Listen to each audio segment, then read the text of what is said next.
स्वागत है आपका महाबहस में। मैं हूं आपके साथ मेनका चौधरी।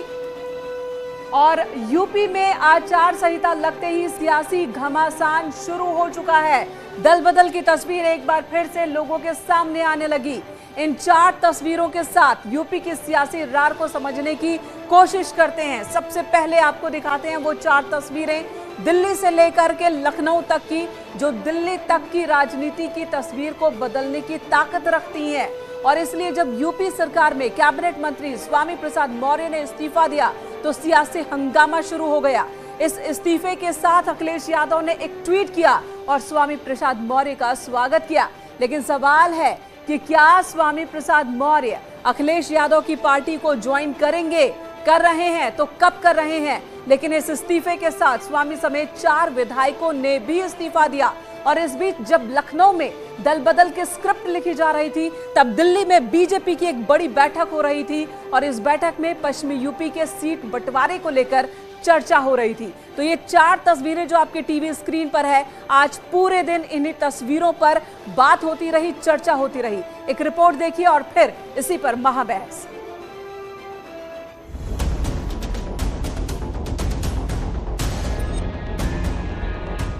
5 साल बाद चुनाव से ठीक पहले इस्तीफा क्यों?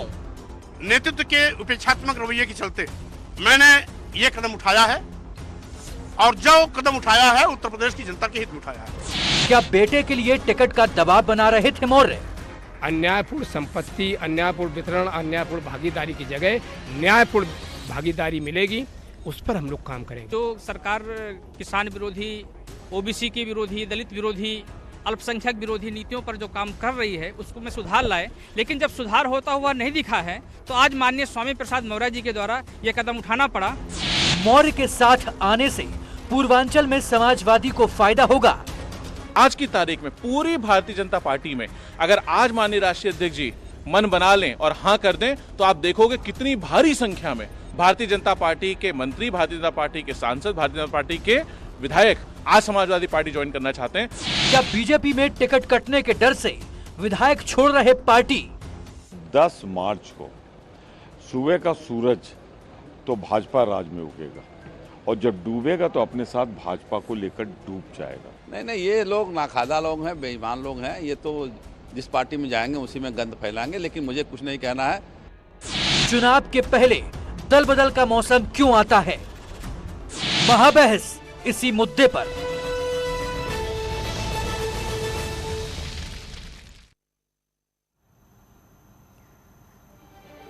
तो आखिर चुनाव के दौरान, चुनाव से पहले दल बदल का मौसम क्यों आ जाता है? महाबहस में हमारे आज के सवाल है, न्यूज़ 18 के सवाल है, उन सवालों पर भी एक नजर डाल लेते हैं। हमारे आज का सवाल है कि 5 साल बाद चुनाव से ठीक पहले इस्तीफा क्यों? तो महाबहस में हमारा पहला सवाल है कि ठीक पहले चुनाव से इस्तीफा क्यों? दूसरा सवाल है, क्या बेटे के लिए टिकट का दबाव बना रहे थे मौर्य? हमारा तीसरा सवाल है कि क्या मौर्य के समाजवादी पार्टी में आने से समाजवादी पार्टी को फायदा होगा? बेटे के लिए टिकट का दबाव बना रहे थे क्या वो? मौर्य के आने से क्या पूर्वांचल में एसपी को फायदा होगा? टिकट कटने के डर से विधायक बीजेपी छोड़ रहे हैं क्या? यह भी सवाल है। और चुनाव के पहले दल बदल का मौसम क्यों आ जाता है? समाजवादी पार्टी बहुत उत्साहित है तो बीजेपी में भगदड़ वाली तस्वीर आज देखने को मिली है। कई सवाल न्यूज़ 18 के आपके टीवी स्क्रीन पर और हम अपने सभी मेहमानों से इन सवालों का जवाब लेंगे। राकेश त्रिपाठी जी इस वक्त हमारे साथ, प्रवक्ता बीजेपी हमारे साथ जुड़ चुके हैं। अनुराग भदौरिया, प्रवक्ता समाजवादी पार्टी, उमाशंकर सिंह, प्रवक्ता उमाशंकर पांडे हमारे साथ हैं कांग्रेस की ओर से, और मनोज रघुवंशी है, वरिष्ठ पत्रकार। आप सभी का स्वागत है। सबसे पहले राकेश जी आप ही बताएं, कल लखनऊ में बैठक हुई, आज दिल्ली में बैठक हो रही है, बैठकों का दौर चल रहा है, लेकिन घर के अंदर की हवा कहां है, नाराजगी क्या है, क्या वो पता नहीं चल पाया? देखिए, चुनावी मौसम में इस प्रकार की गतिविधियां होती हैं, ये को बहुत अस्वाभाविक नहीं है, स्वाभाविक है। बहुत सारे लोग ऐसे हैं जिनको ये लगता है कि इस पार्टी में अब उनका भविष्य नहीं है आगे, और उनके साथ पार्टी बहुत सकारात्मक विचार नहीं रख रही है, तो ऐसे लोग अपनी रास्ता तय करने का काम करते हैं। स्वामी प्रसाद मौर्य जी ने किस कारण से अपना रास्ता तय किया है ये बेहतर वो स्वयं बता सकते हैं, और वो जिस नई जगह पर जा रहे हैं उस नई जगह पर जा करके वो बाबा साहब भीमराव अम्बेडकर के लिए जो अपमानजनक बातें कही गई हैं, उनका क्या जवाब दे पाएंगे, ये सब आने वाले समय में देखा जाएगा। और क्या राकेश जी, स्वामी प्रसाद मौर्य ने इस्तीफे के बाद जो अपने दिल का दर्द मीडिया के सामने रखा, आप तक भी वो बात पहुंची गई होगी। उन्होंने कहा कि उन्हें बीजेपी में अपमान मिल रहा था, सम्मान नहीं मिल रहा था, उनके समाज के लोगों के लिए काम पार्टी नहीं कर रही थी, उनकी बात नहीं सुनी गई और इसीलिए वो इस्तीफा दे रहे हैं। देखिए मेनका जी, ये बात उन्होंने आज पहली बार कही है। इससे पहले आपको अगर कोई अवसर ऐसा ध्यान में आता हो कि 5 वर्ष तक उत्तर प्रदेश सरकार में मंत्री रहते हुए कभी उन्होंने किसी मंच पर, किसी बातचीत में, किसी पत्रकार के सवाल के जवाब में ये बात कही हो कि कोई बात उनकी नहीं सुनी जा रही है, उनका कहीं अपमान किसी प्रकार का हो रहा है? देखिए आज कुछ चुनावी उनके अपने कारण हो सकते हैं, उनके अपने समीकरण हो सकते हैं, उसके आधार पर ये बात कह सकते हैं। लेकिन मैं इस बात को जिम्मेदारी से कह रहा हूँ, 2 दर्जन से ज्यादा विधायक, एमएलए और एमएलसी अलग अलग पार्टियों से भारतीय जनता पार्टी में पिछले दिनों में लगातार एक-एक करके आ रहे हैं। आप मैं कहिए तो सिलसिलेवार नाम गिरा सकता हूँ कि किस तरह से संतोष प्रकाश से लेकर के सुभाष। ठीक है राकेश जी, तो आप कह रहे हैं कि स्वामी प्रसाद मौर्य के जाने से बीजेपी को कोई नुकसान नहीं होगा, आप ये कह रहे हैं, और आप ये कह रहे हैं कि आपने रोकने की कोशिश की लेकिन वो रुक नहीं रहे। देखिए भारतीय जनता पार्टी पंडित दीनदयाल उपाध्याय जी के एकात्म मानव दर्शन और अंत्योदय के विचार को लेकर के अपनी जो यात्रा हमने शुरू की है, उसमें हमारे पास अटल बिहारी वाजपेयी जी का गौरव है, नरेंद्र मोदी जी की आज गरीबों के प्रति सोच है, उत्तर प्रदेश में योगी आदित्यनाथ जी जैसा अहर्निश काम करने वाला एक परिश्रमी नेता है, जगत प्रकाश नड्डा जी जैसा कार्यकर्ताओं की चिंता करने वाले राष्ट्रीय अध्यक्ष हैं, और उत्तर प्रदेश में भारतीय जनता पार्टी में स्वतंत्र देव सिंह जी जैसे एक अहर्निश काम करने वाले कार्यकर्ताओं के सुख आज भी वो लाभार्थी संपर्क करने के लिए जनता के बीच में जा रहे हैं। हम यहाँ परामर्श कर रहे हैं, विचार विमर्श करके हम अपने संगठन के तंत्र के आधार पर अपने डबल इंजन की सरकार के कामों को लेकर के जनता के बीच में जा रहे हैं। राकेश जी, लेकिन सवाल यहाँ सिर्फ स्वामी प्रसाद मौर्य का नहीं है। अब मैं अगले मेहमान की तरफ जाऊंगी, उससे पहले एक लाइन जरूर कहूंगी कि सिर्फ स्वामी प्रसाद मौर्य की बात नहीं है। वो तो कह रहे हैं कि 13 कम से कम विधायकों की संख्या 13 है जो बीजेपी छोड़ने वाले हैं और उनके साथ जाने वाले हैं। मैं आपके पास आऊंगी, इस पर रिएक्शन लूंगी। राकेश जी आपके पास आऊंगी, केवल जुड़ा दूं। देखिए अनिल मौर्य जी के बहुत नजदीकी विधायक होते करते थे, उन्होंने मना कर दिया है, मैं नहीं जाने वाला हूं। ठीक है, ताकि जिनके नजदीकी विधायक हुआ करते थे। राकेश जी मैं आपके पास आती हूँ और इसमें पूरा जवाब लूंगी। अनुराग भदौरिया को इन कर लेती हूँ। अनुराग भदौरिया, समाजवादी पार्टी तो बहुत उत्साहित है, अभी तो इस्तीफा ही दिया था स्वामी ने, लेकिन आपके नेता ने तस्वीर जारी कर दी और स्वामी प्रसाद मौर्य कर रहे हैं, कब की तस्वीर है, क्यों जारी की मुझे नहीं पता। तो क्या जल्दबाजी कर दी आपने? दरवाजे बाहें सब खोलकर स्वागत कर रहे हैं। देखिए उत्तर प्रदेश के अंदर में ये तय है कि अब भारतीय जनता पार्टी के टिकट पे कोई नहीं लड़ना चाहता है, क्योंकि उनको पता है कि भारतीय जनता पार्टी के टिकट से लड़ेंगे तो हार तय है, इसलिए हारने के लिए तो कोई लड़ना नहीं चाहता। क्योंकि उन्होंने 5 साल में उत्तर प्रदेश की जनता को जो भारतीय जनता पार्टी की सरकार ने दर्द दिया है, जिस तरह से महंगाई, बेरोजगारी, महिलाओं पर अत्याचार, किसानों को रोंदा गया है, किस तरह से यहाँ पे कोविड काल में लोगों ने अपनों को खोया है, तड़प तड़प के लोगों की मौतें हुई हैं और नदियों में अपनों की लाशों को तैरते हुए देखा है और जानवरों ने नोचा है। ये क्या उत्तर प्रदेश की जनता भूल जाएगी? उत्तर प्रदेश की जनता भूलेगी कि माफिया क्रिकेट खेलेगा, उत्तर प्रदेश के मुख्यमंत्री जनता के साथ खेलते रहेंगे, कि माफिया उत्तर प्रदेश छोड़ के चले गए? उत्तर प्रदेश की जनता कभी भूल जाएगी कि रोने वाले के पिताश्री देश के गृह राज्य मंत्री बन जाएंगे? उत्तर प्रदेश की जनता कभी भूलेगी कि यहाँ पे जब से मुख्यमंत्री ने अपने ऊपर से मुकदमे वापस लिए। अनुराग जी, उसी उत्तर प्रदेश सरकार में 5 साल मंत्री रहे स्वामी प्रसाद मौर्य, मतलब ये माफियाओं की सरकार है। उसी उत्तर प्रदेश सरकार में 5 साल मंत्री रहे स्वामी प्रसाद मौर्य, आज उन्होंने इस्तीफा दिया और आपके नेता ने उनका दिल खोलकर स्वागत कर लिया। यही तो मैं पूछ रही हूँ कि कोई भी आ जाए, इस सरकार से भी कोई आ जाए, बीजेपी से भी कोई आ जाए, सबके लिए दरवाजे खुले हैं समाजवादी पार्टी के। देखिए समाजवादी लोग हमेशा सामाजिक न्याय की लड़ाई लड़ते हैं, समाज को आगे ले जाने की बात करते हैं और समाज के हर वर्ग, हर जाति, हर धर्म का सम्मान करते हैं। जो सामाजिक न्याय लड़ेगा, उत्तर प्रदेश को आगे ले जाने की बात करेगा, समाजवादी उसका स्वागत करेंगे। दूसरी बात, जहाँ तक उत्तर प्रदेश की बात आप कर रहे हैं, मैं तो ये कह रहा हूँ, नहीं एक बार मेरी बात पूरी होने दीजिए, आप मुझे थोड़ा तो समय दीजिए, इतना समय आपने बीजेपी को दिया है। उत्तर प्रदेश के अंदर में सवाल ये नहीं है, सवाल ये है कि आज यहाँ दिल्ली की बीजेपी, उत्तर की बीजेपी में घमासान पड़ा हुआ है, इनके यहाँ टिकट के लिए जूत पैजाम पड़ रहा है रहा है क्योंकि टिकट लेने को कोई तैयार नहीं है। एक दूसरे पे दोषारोपण दे रहे हैं। इनकी मीटिंगों में एक दूसरे पे दोष दिया जाता है, तुम्हारी वजह से हो रहा है, तुम्हारी वजह से हो रहा है, तुम्हारी वजह से हो रहा है। कल परसों आपको पता चलेगा दुष्टम पैजार भी होगा, क्योंकि उत्तर प्रदेश में भारतीय जनता पार्टी के साथ कोई खड़ा नहीं होना चाहता। अब जिनकी आप बात कर रही है कि जो लोग हमारे पास आ रहे हैं, दिक्कत यह है कि इनके यहाँ पे किसी की कोई सुनने वाला तो है नहीं। इन्होंने जनता की सुनी नहीं, जो जनता होती है उसके बारे में इन्होंने सुना ही नहीं। अनुराग जी आपको पता है, ये हमेशा अनुराग जी समाज को आपको पता है स्वामी प्रसाद मौर्य के पास कौन कौन सा मंत्रालय था? आप नौकरी की बात करते हैं, श्रम मंत्रालय, और उसके अलावा 4 और मंत्रालय वो संभाल रहे थे। बड़ी जिम्मेदारियां संभाल रहे थे उसी सरकार में जिस सरकार को आप पानी पी पी कर कोसते हैं, लेकिन उनके लिए दरवाजे ठीक है। लेकिन खैर ये मुद्दा नहीं है, ये मुद्दा नहीं है। मेरा सवाल ये है कि खुद स्वामी प्रसाद मौर्य ने समाजवादी पार्टी में गवर्नर होते या मुख्यमंत्री जी के पास कुछ नहीं है तो वो, अरे मुख्यमंत्री जी के पास कुछ नहीं है, उनके पास कोई पावर नहीं है कुछ करने की, तो वो स्वामी जी कहाँ से कर लेंगे? यहाँ पे किसी के पास कुछ पावर है भी? ठीक है। यहाँ तो एक बड़ी खबर आ रही है, अनुराग जी आपके पास आती हूँ, बड़ी खबर आ रही है, ये खबर अपने दर्शकों को दे दे। और बड़ी खबर इस वक्त की कि एमएलए विनय शाक्य की बेटी ने एक बयान दिया है, वीडियो जारी करके उसने बयान दिया है और उन्होंने अपने चाचा पर आरोप लगाया है।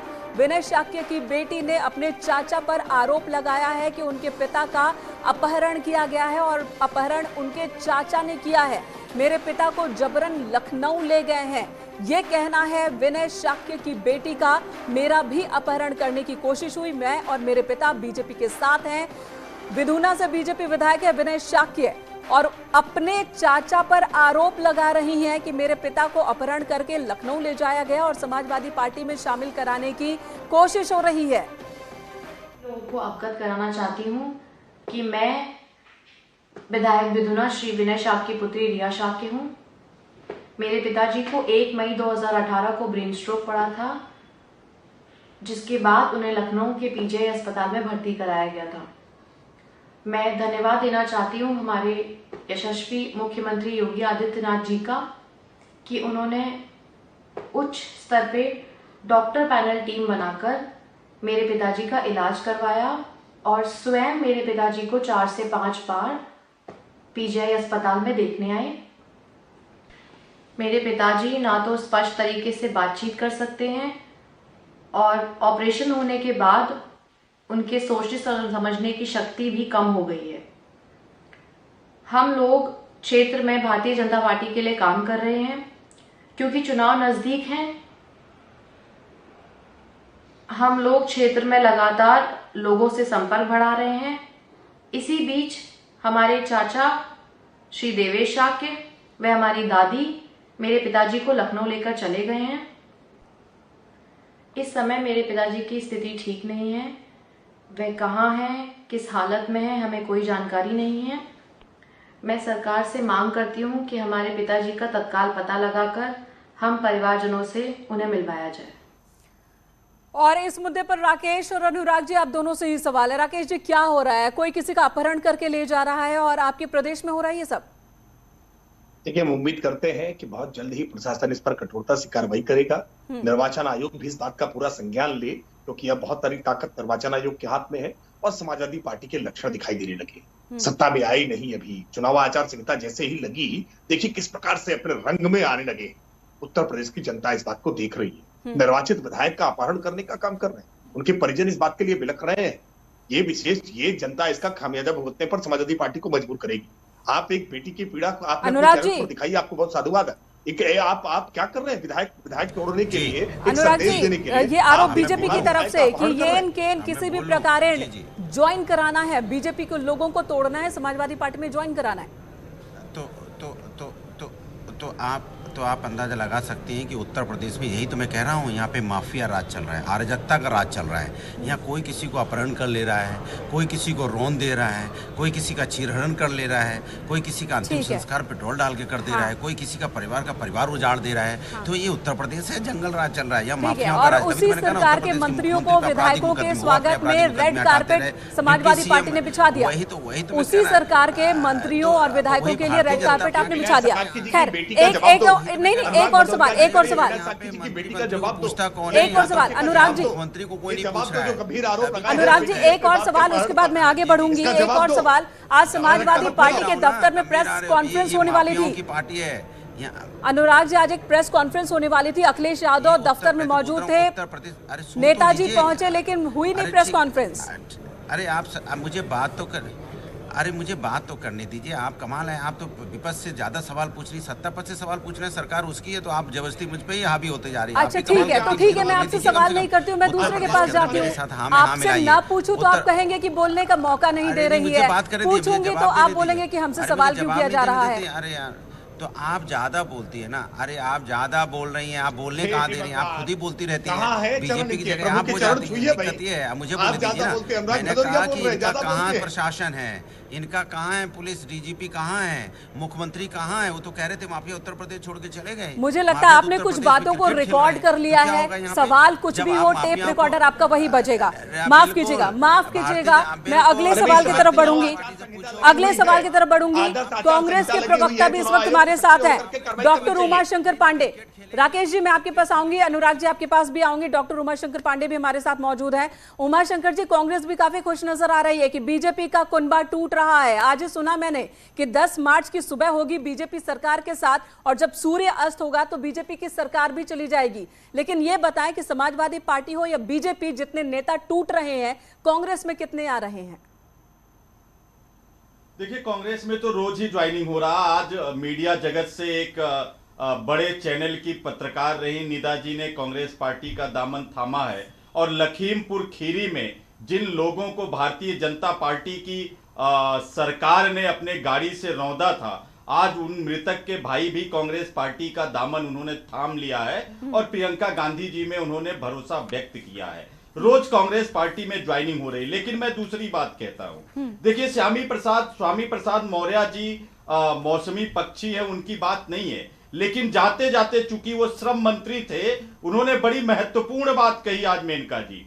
उन्होंने कहा कि भारतीय जनता पार्टी की सरकार में दलित, पिछड़े, किसान, बेरोजगार नौजवान, छोटे लघु मध्यम व्यापारी, इनकी घोर उपेक्षा हुई है। प्रियंका गांधी जी यही कहती रही हैं, और वो लोगों की लड़ाई लड़ती रही हैं, चाहे वो उम्भा में आदिवासियों पर था, चाहे वो उन्नाव में क्या कहते हैं ओबीसी के लोग थे या दलित के लोग थे, चाहे वो सहारनपुर में वाल्मीकि समाज की बेटी थी, चाहे वो आंगनबाड़ी आशा कार्यकर्ता हो, यानी कि आप कह रहे हैं कि वही विचारधारा स्वामी प्रसाद मौर्य की, जो कि कांग्रेस की। सुनिए ना, आप ही से सवाल है, इसका भी जवाब दे दीजिए। अभी तक स्वामी प्रसाद मौर्य ने क्लियर नहीं किया है कि वो समाजवादी पार्टी के साथ जा रहे हैं या नहीं जा रहे हैं, तो क्या आप बुलाएंगे? आपके दरवाजे खुले उनके लिए? कोई अप्रोच किया आपने उनसे?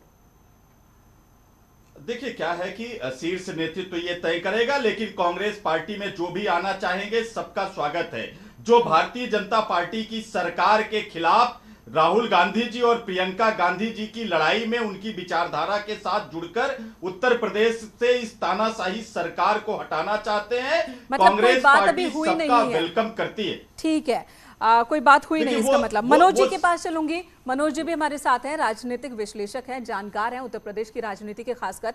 मनोज जी, चुनाव का मौसम आ गया दल बदल का, और अब देखिए कितने लोग इधर से इधर आते जाते हैं। लेकिन स्वामी प्रसाद मौर्य जिस तरीके से उन्होंने इस्तीफा दिया, दर्द भरी उन्होंने बात रखी, और उनके साथ कई और विधायक भी, दावा तो उनका 13 का है कम से कम। तो ऐसे में बीजेपी को कितना नुकसान, क्योंकि कहा जाता है कि कम से कम 100 ऐसी सीटें हैं जहां पर वो और उनके सहयोगी असर डाल सकते हैं।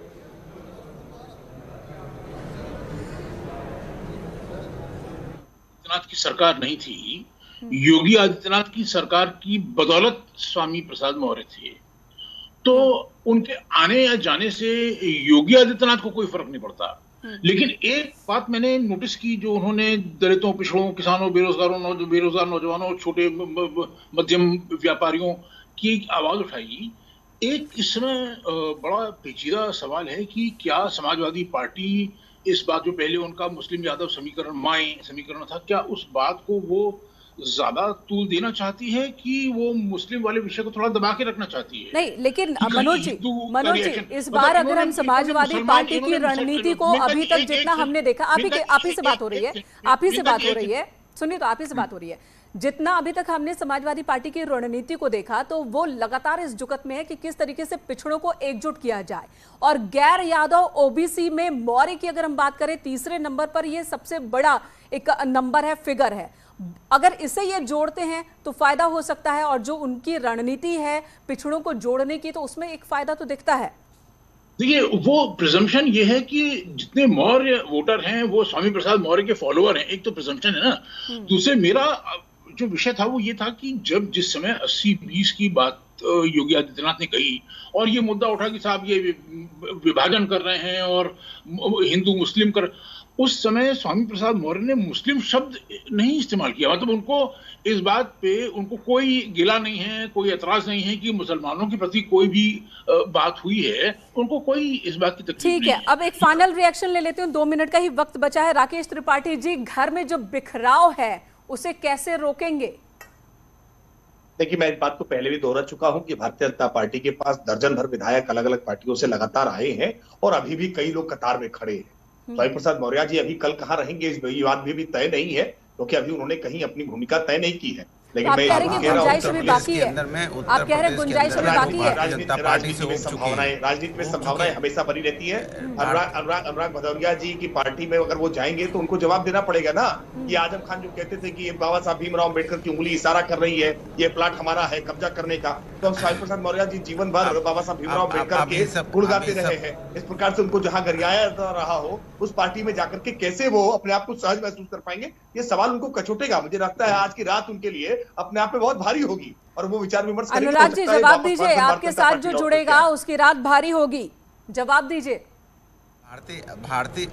भारतीय जनता पार्टी को अब वो होता है ना, क्या बचा जिसको कहते हैं ना कि गांव में आदमी जब परेशान होता है तो फिर आए बाएं साएं बोलने लग जाता है। तो अब मानसिक स्थिति थोड़ी सी भारतीय जनता पार्टी की गड़बड़ा गई है। अच्छा, आज आए प्रेस बाएं साएं बोल कॉन्फ्रेंस रहे क्यों हैं। नहीं अरे हुई? भैया आप नहीं रोक पाए, आप यहाँ पे सम्मान नहीं कर पाए। मैं अपना जवाब दे रहा हूँ, वो पार्टी बताएगी। मैं अपनी बात कर रहा हूँ।